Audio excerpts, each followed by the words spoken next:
幻想打風怎會何其誇張？圖示預測方向，仍然能信我不會遭殃。是妄想那特別的風轉了方向，連場暴雨海水也像掩蓋萬個車廂。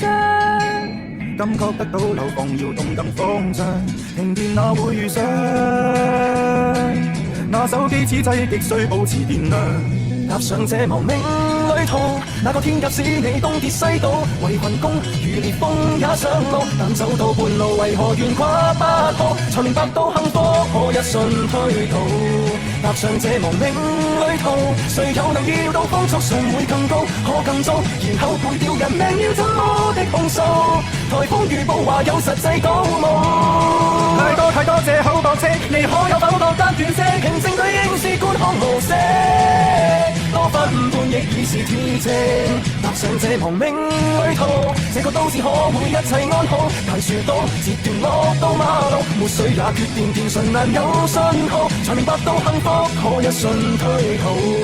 踏過這亡命旅途，然後才會學到珍惜一切美好，能同坐只有出路，合十雙手去禱告，來守住希望劫難會跨渡，來守住希望你別負我。